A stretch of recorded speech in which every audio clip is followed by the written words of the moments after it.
रणमल काफी दिन से मेवाड़ में रह रहा था, तो इनकी गर्लफ्रेंड एक बन गई थी, उसका नाम था भारमली। तो दो पैग मार के आया रात को भारमली के पास। तो और उसने बोला कि भारमली, मैं तेरे को एक बात बता रहा हूँ, किसी को बताना मत। बोला मैं अब कुंभा को मारने वाला हूँ और मेवाड़ और मारवाड़ दोनों जगह का मैं क्या बनूंगा, राजा बनूंगा।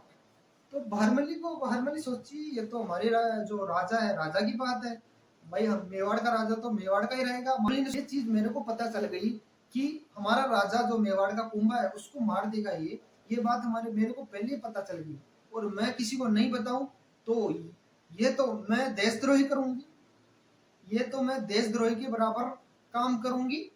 तो इसलिए भारमली किसको बताती है, हंसाबाई को जाके बताती है कि जो आपका भाई रणमल है, उस आपका भाई रणमल है, वो आपके पोते राणा सांगा को मार देगा। हंसा भाई बोली भारमली को, आप ऐसे कैसे बोल सकते हो, वो मेरा भाई है, उसने मोकुल को भी कैसे शासन करना है ये सिखाया, अभी राणा कुंभा को सिखाया है। बोला ऐसे थोड़ी होता है, मेरे भाई पे ऐसे कैसे लगा सकते हो आप इल्जाम। तो उसके बाद में क्या हुआ, हंसा भाई सोची कि अगर गलती से मार दिया तो उस टाइम में क्या होता था, जो राजा बनता था वो एक दूसरे को मार के ही राजा बनते थे। तो इतना तो हंसाबाई जानती थी, लेकिन फर्स्ट बार बालमणि ने बोला तो ऐसा नहीं लगा कि मेरा भाई ऐसे ऐसा कर सकता है। तो हंसाबाई ने सोची कि अगर मैं उसको आज ही बोल दूं कि आप ऐसे सोच रहे हो कि तो आप ऐसे सोच रहे हो कि आप राणा कुंभा को मारने वाले हो, तो वो कल मारता आज ही मार देगा। जिस प्रकार आपने भी देखा होगा, गांव में जो पागल होता है वो पत्थर मारता रहता है, किसी में मिट्टी फेंकता रहता है। तो इस प्रकार अगर पागल को आप बोलोगे कि तू गांव थोड़ी जला सकता है, गांव नहीं जलाता है ना, तो अगर उसको याद दिला दोगे तो वो पक्का गांव जला देगा। भाई उसको कुछ नहीं पता, आप जैसे बोलोगे वैसे ही वो करेगा। उसके बाद में हंसाबाई को याद आई चुंडा की, जो चुंडा को उसने बोल दिया था कि आपके ऊपर विश्वास नहीं है, कहीं आप राजा बन जाओगे। उसको ला गया था हाँ मालवामी, बोलो मैं होसन शाह के पास नौकरी कर लूंगा, तो वहां चला गया था।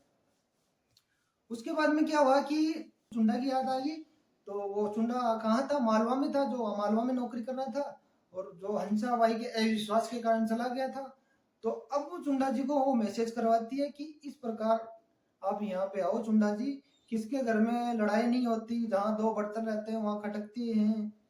अभी तो मेरे को ताना मार के बोल रहे हैं कि सौतेली माँ थी इसलिए उनको निकाल दिए, अभी लोग ऐसे बोलते हैं कि सौतेली माँ थी इसीलिए उसको सौतेले बेटे को निकाल दिया, और अब बहुत बात होगी, आप यहाँ आ जाओ। फिर चुंडा जी बोले कब आना है, तो चुंडा जी बोले कब आना है, बोला आज जल्द से जल्द आ जाओ। तो चुंडा जी अगले ही प्लेन में बिना रिजर्वेशन ही आ जाते हैं।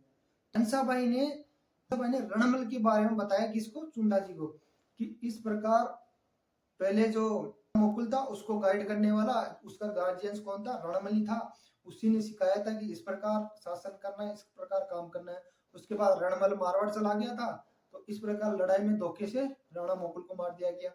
उसके बाद में क्या हुआ कि हमें इस प्रकार डर था कि कहीं राणा मुकुल की तरह राणा कुंभा को भी कोई ना मार दे, इस कारण हमने रणमल जी को यहाँ बुला लिया और राणा कुंभा का संरक्षक बना के यहाँ रख लिया। उसके बाद में जो रणमल था यहीं रहने लग गए। और उसके बाद में क्या हुआ कि जो ये भारमली है, जो रणमल की गर्लफ्रेंड, उसने बताया कि इस प्रकार वो कुंभा को मारने का प्लान बना रहा है, इस प्रकार इस भारमली ने बताया। तो चुंडा जी को समझ में आ गया। चुंडा और हंसाबाई ने रणनीति इस प्रकार बनाई कि बोला, प्लान बनाया और भारमली को बुलाया कि आप हमारे इस रणनीति में आप योगदान देंगे, देश के लिए आप थोड़ा थोड़ा कुछ करना है आपको। तो भारमली बोला ठीक है कर दूंगी, बोला वैसे तो मैं उनसे मोहब्बत करती हूँ लेकिन देश के लिए कर लूंगी। तो हंसाबाई और जो चुंडा जी था, चुंडा जी ने बताया कि आपको जब रणमल शाम को आए तो 2 बोतल पिला देनी है, 1 बोतल से उसको फर्क ही नहीं पड़ेगा। अब जैसे ही शाम को भारमली के पास रणमल आता है, वो पैक 2-4 पैक मार के और फिर ही आता है, एक बोतल मार के ही आता है, और टहलता हुआ आता है। बोला फिर और टहलता हुआ आता है, और जैसे ही भारमली के पास आता है तो बोला आप पी के आ गए, तो रणमल बोलता है हाँ बिल्कुल पी के आ गए। बोला अकेले अकेले? बोला अकेले अकेले। वो बोला आप कब से पीने लग गए? तो बोला आ जाओ आज पीते हैं, दोनों साथ मिलके पीते हैं। तो उसके बाद में भारमली ने धीरे धीरे पैक बढ़ा के दिए, धीरे धीरे पैक बढ़ा के दिए। एक बोतल खत्म होगी, लेकिन उस डाकी को एक बोतल से क्या फर्क पड़ने वाला है। फिर धीरे धीरे और पिलाया उसको, 2 बोतल हो गई। 2 बोतल होने के बाद में उसको थोड़ा नशा हुआ, थोड़ा अचेत हुआ। अब भारमली ने बताया कि इस प्रकार अब अचेत होके चारपाई पे गिर गया। रणमल अचेत होके चारपाई पे गिर गया। अब चारपाई पे गिर गया तो इतना लंबा और ठाढ़ा आदमी था, 7.5 फुट का, वो 150 kg का आदमी था।